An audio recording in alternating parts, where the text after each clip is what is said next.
bien. Donc là aujourd'hui je vais vous présenter l'interface de No Man's Cult. Donc No Man's Cult, c'est un logiciel donc, de sculpture numérique qui vous permettra donc, de sculpter soit des personnages, des choses comme des robots, je dirais des personnages prêts pour l'animation, des choses comme ça. Donc aujourd'hui, je vais vous présenter dans un premier temps l'interface, et il y aura une série de vidéos où on va aller plus loin, notamment dans les outils, et ensuite dans les paramètres avancés de No Man's Cult. Voilà, donc on va commencer. Donc ici, quand vous allumez No Man's Cult et que vous faites nouveau fichier, donc ici, eh bien, vous aurez votre première sphère. Par défaut, il y a une sphère. Donc on peut la supprimer et en rajouter une. Voilà. Donc ici, on s'en préoccupera plus tard. Je vous présenterai les différents paramètres de cette sphère. Mais là, dans un premier temps, je vais vous montrer. Donc on va aller balayer, je dirais, l'interface tout en haut à gauche jusque tout en bas à droite. Donc quand on va sur l'icône de Nomad, ici on a réduire l'interface. Donc ça réduit l'interface tout simplement, ça vous permet d'avoir votre sculpture qui est sans l'interface. Vous avez aussi le raccourci avec les 4 doigts, voilà, comme ça et comme ça. Voilà, donc ça c'est un raccourci. Ensuite vous avez le plateau tournant, autrement appelé le turntable. Donc ça va vous permettre de faire tourner votre sculpture à 360 degrés. Donc si on clique, votre sphère va tourner sur elle-même. Ça permet de présenter le projet. Ensuite, on a le site web, le forum, le manuel et l'assistance. Et les réseaux sociaux sur lesquels Nomad Cult est disponible. Ensuite, vous avez les langues. Donc, si vous parlez différentes langues, vous pouvez changer donc les langues directement dans Nomad. Donc ici, c'est en français et par défaut, c'est en anglais. Voilà. Ensuite, on va aller dans les fichiers, le fichier projet. Donc, les fichiers projet, vous avez enregistrer sous. Par défaut, vous avez une sauvegarde automatique qu'on va retrouver dans le 3e onglet, juste en dessous de importer. Vous avez sauvegarde automatique, et donc là, vous pouvez cocher ou décocher, ici. Donc désactiver la sauvegarde automatique, oui, réactiver. Donc moi, je l'ai mis sur 10 minutes, c'est-à-dire que toutes les 10 minutes, vous allez avoir votre sauvegarde automatique qui va être générée. De mémoire, par défaut, elle est sur 5 minutes. Vous pouvez demander à ce que ce soit affiché via une petite fenêtre pop-up.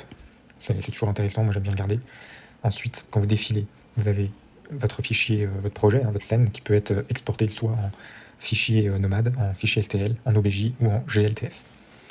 Donc ça, c'est les fichiers qui vous permettront de travailler votre scène sur d'autres logiciels. Et ensuite, vous avez générer le rendu. Donc générer le rendu, c'est faire des photos, tout simplement. Des photos en 4K ou en Full HD. Donc on va poursuivre sur le 2e onglet. Donc ici, le 2e onglet, on a votre scène.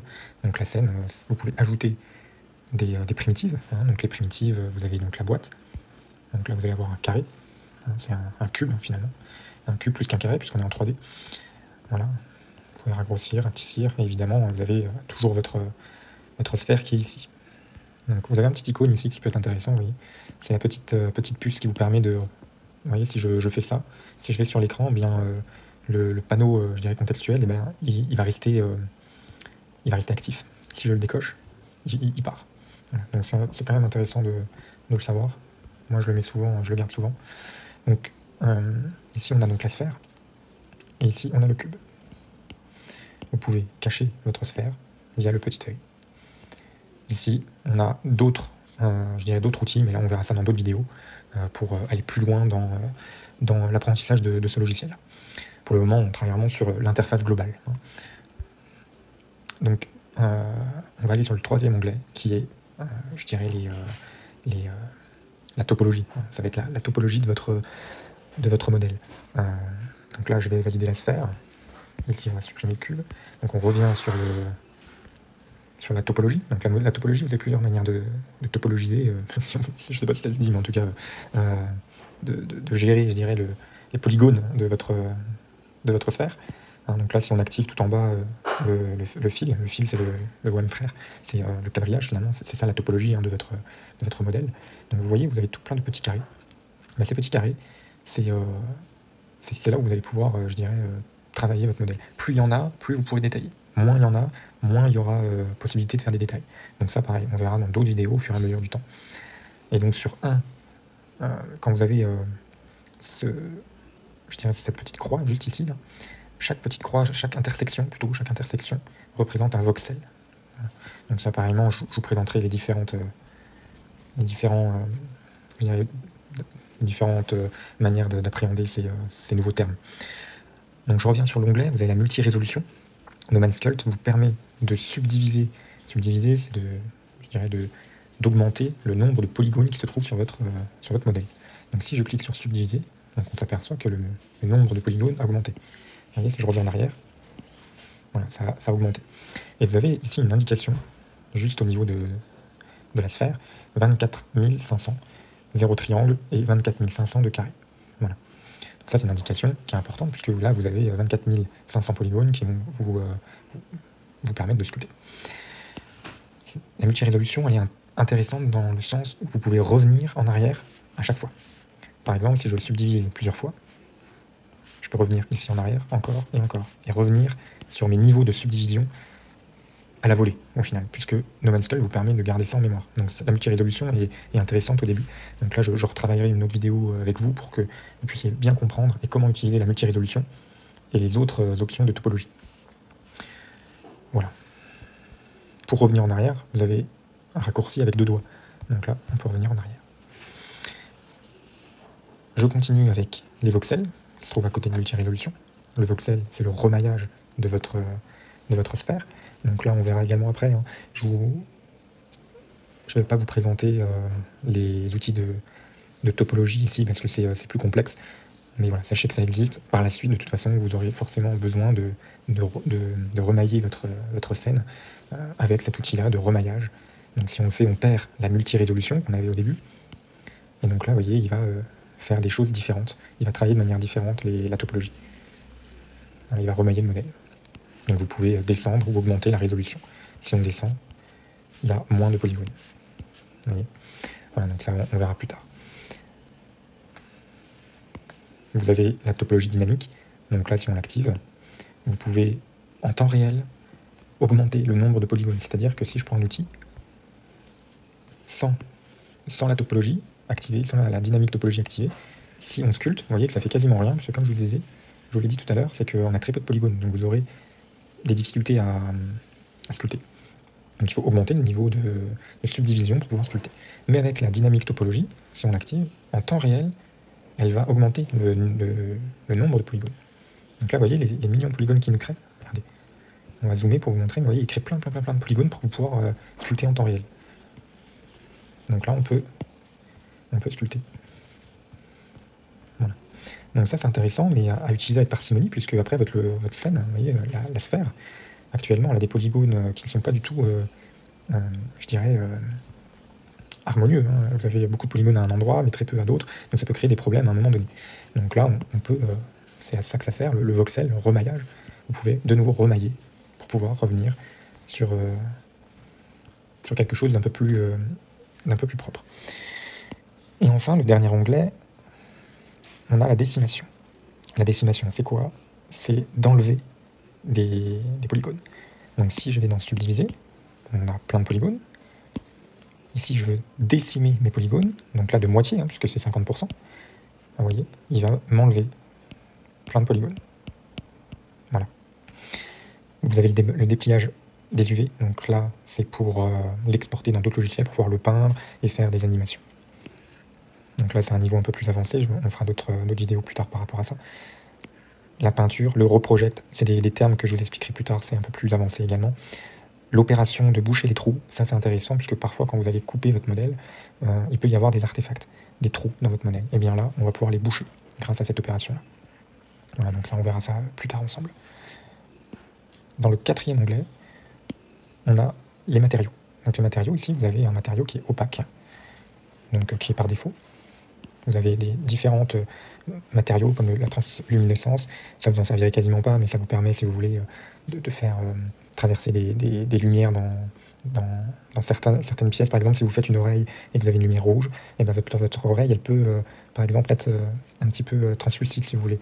Un peu comme un être humain, finalement, hein, qui, si vous regardez votre ongle, si vous appuyez, si vous le mettez à la lumière, votre ongle, eh bien, on va voir les vaisseaux sanguins, hein, vous avez un peu de rouge dans l'ongle. Eh bien, c'est ça la transluminescence. Vous avez la fusion, l'additif, donc avec les niveaux d'opacité à gérer, les réfractions et les tramages. Je vous laisserai jouer un petit peu avec les différents matériaux. Quoi qu'il en soit, c'est pas l'idée de cette vidéo-là. Là, on est vraiment sur les bases. Donc là, on reviendra plus tard sur les matériaux. Et à chaque matériau, vous pouvez affecter, je dirais, les paramètres. Donc avec les ombrages, les différentes options que vous avez ici. Et également, ajouter des textures à votre modèle. Mais pour affecter les textures, donc qui est de la peinture finalement, vous aurez besoin de la mettre en UV. Donc les UV, on l'a vu, c'est dans décimer, et là, dépliage auto en UV. Donc, si je le déplie, là on voit que ma sphère a été dépliée. C'est un peu comme faire du comment ça s'appelle, c'est les origamis. C'est comme faire des origamis. Donc vous avez à la base du papier, et puis au fur et à mesure que vous pliez, vous arrivez à un modèle 3D, un petit oiseau, un canard, etc. Et bien là, c'est la même chose. L'idée, c'est vraiment la même chose. Ma sphère a été dépliée pour que je puisse la travailler différemment après. Donc là, si je vais dans les textures, et bien maintenant, regardez, c'est possible. Il ne me demande plus de la mettre en UV, puisqu'on l'a mis en UV déjà. Voilà. Donc ici, vous pouvez cacher tout en bas, ici, vous avez un petit icône. Vous pouvez cacher votre sphère qui a été mise en UV. Ensuite, dans le 5e onglet, vous avez les matte cap. Donc les matte cap, c'est votre sphère de début finalement. Si vous cliquez sur matte cap, vous aurez plusieurs différentes couleurs qui vous permettent de sculpter. Là, c'est vraiment votre choix. Si vous voulez du brun, voilà, c'est différentes couleurs, différentes manières de voir. Vous voyez. Par défaut, c'est ce type de sphère là. Donc, on va revenir sur quelque chose d'un peu plus normal. Hop, voilà.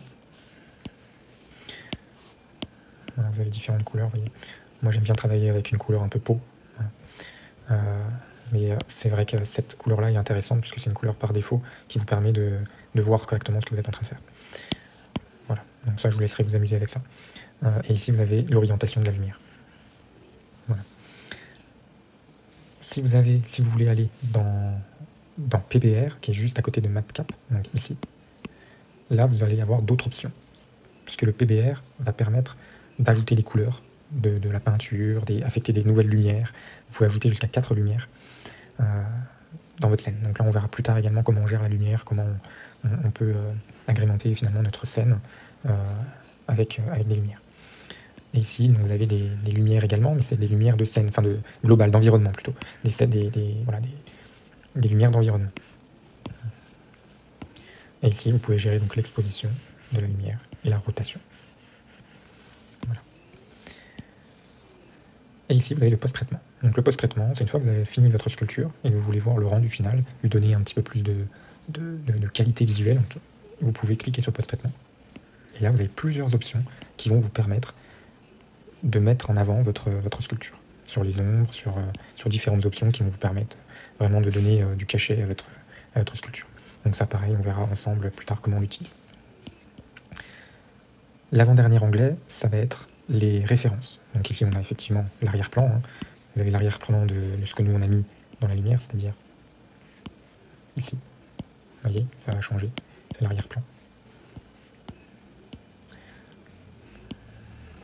On va remettre celui-ci. Voilà. Et donc là, vous pouvez flouter votre arrière-plan, gérer l'exposition, etc. Et vous avez la couleur, si vous voulez mettre une couleur d'arrière-plan qui vous convient, vous pouvez rajouter ici.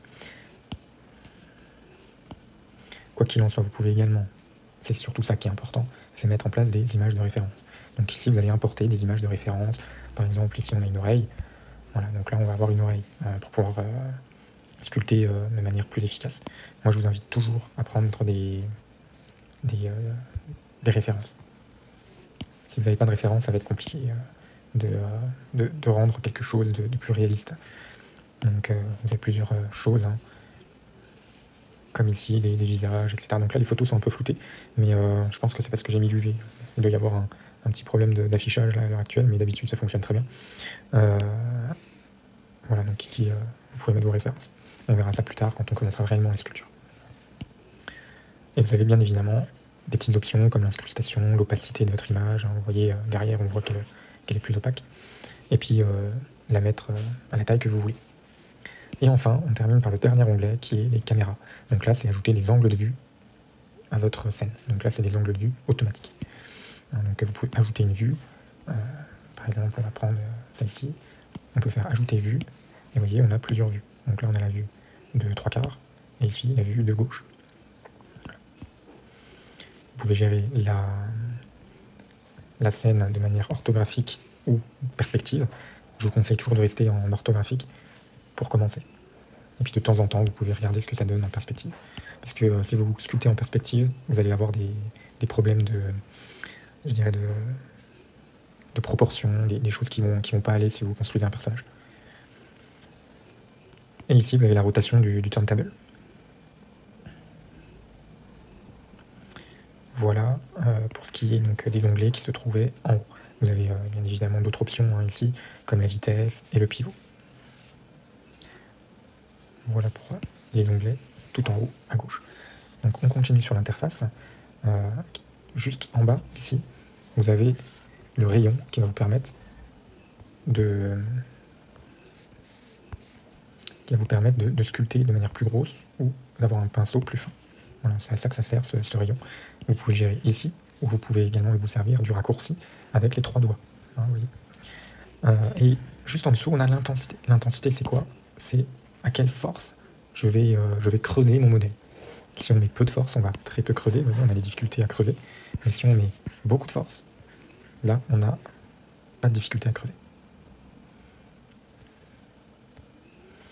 Ici, vous pouvez activer la symétrie. Donc la symétrie, c'est faire la même chose de l'autre côté. Et ici, on a soustraire ou ne pas soustraire. C'est positif ou négatif. Là, je rajoute de la matière. Et en soustrayant, on creuse la matière. Ici, on a le lissage. Lisser, c'est, vous voyez ici, par exemple, on a des petits polygones un petit peu... on va enlever le post-traitement. Vous voyez ici, on a plein de petits polygones qui sont pas très jolis. Eh bien, vous pouvez venir les lisser. Donc, ça va lisser les polygones de l'endroit où il y a des choses qui vous plaisent pas, qui vous permettent finalement de venir voyez, lisser comme ça les polygones pour avoir de belles surfaces. Voilà. Donc ça, on verra chaque outil de manière individuelle dans d'autres vidéos. Mais pour une présentation, c'est quand même bien de vous montrer à quoi ça peut servir globalement. On verra ça plus tard. Vous avez l'outil masquage. Si vous masquez, et que ensuite je veux donner du volume comme ici, eh bien dans le masquage, ça ne fonctionnera pas. Ça sert à ça. Comme le nom l'indique, ça sert à masquer l'endroit où vous voulez ne pas, je dirais, atteindre les polygones. Donc ça, c'est très intéressant comme outil, on l'utilise quasiment tout le temps. Donc ça, je vous montrerai comment on l'utilise. Vous avez l'outil Gizmo. Donc le Gizmo, c'est pour raccourcir, pivoter, bouger votre modèle. Et là aussi, vous voyez, vous le remarquez, là où vous avez mis le masquage, eh bien le masquage, le masque ne va pas bouger. Donc les polygones qui sont masqués ne bougeront pas. Juste en dessous, vous avez la peinture qui est barrée, parce que là, on n'est pas en mode peinture. Mais là, on fera aussi d'autres vidéos là-dessus sur la peinture. Et juste en dessous, vous avez les alphas. Donc les alphas, c'est... donc vous pouvez l'agrandir juste ici. Hein. C'est des outils qui vont vous permettre de travailler pour travailler votre matière de manière différente. Par exemple, vous voyez, ici on a le mot but. Je travaillais sur une commande avec un footballeur, donc j'ai fait un alpha sur le but. Donc on peut mettre l'alpha là-dessus. Donc vous voyez ici, par exemple, on n'a pas assez de polygones, donc ça ne fonctionne pas. Donc là, il faut de nouveau subdiviser plusieurs fois pour pouvoir avoir quelque chose de très lisse, avec le nombre de polygones, pour ensuite, on va décocher la symétrie, pour ensuite voir l'alpha correctement. Voilà, donc là, pareillement, je vous montrerai des manières de faire pour que ce soit bien compris et bien utilisé. Enfin, on va terminer cette interface donc, par le bas. Ici, on a le retour en arrière. Donc vous pouvez avoir jusqu'à 1000 retours. Il va conserver en historique 1000 opérations. Donc juste ici, vous avez historique. Vous pouvez revenir jusqu'à là de manière manuelle.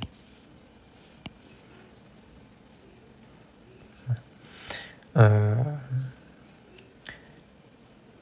Vous avez ici des outils de raccourci. Donc là, on est en orthogonale. Ici, en perspective.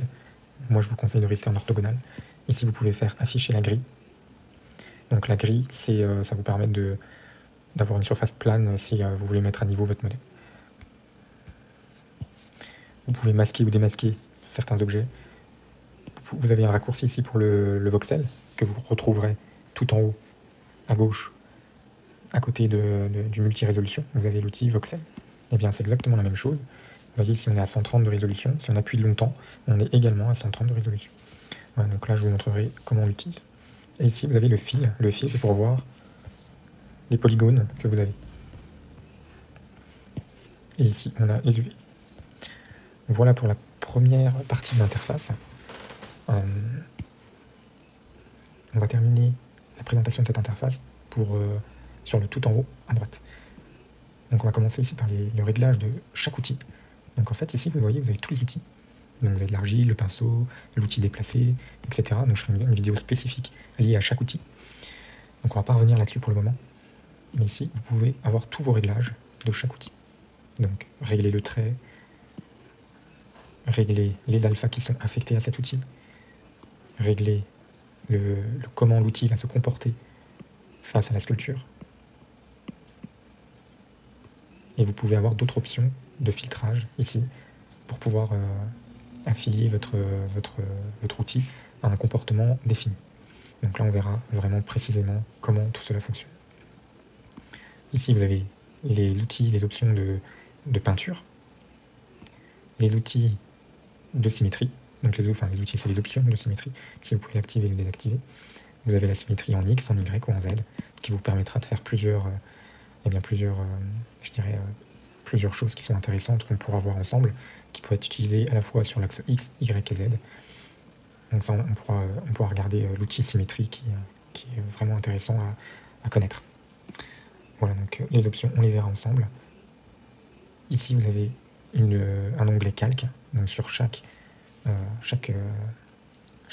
modèle, vous pouvez affecter plusieurs calques. Ici, si on ajoute un calque et qu'on vient pour ajouter de la matière, eh bien, ça va être affecté que au calque. Tant qu'il est le bouton est vert, vous voyez ici, on a un petit bouton vert.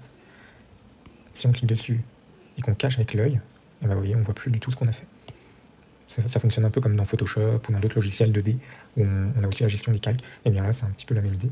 Sauf que vous allez avoir plusieurs options. Si vous cliquez sur les 3 petits points, vous allez avoir plusieurs options qui vont vous permettre de gérer différentes choses. Donc là, on verra ça ensemble également.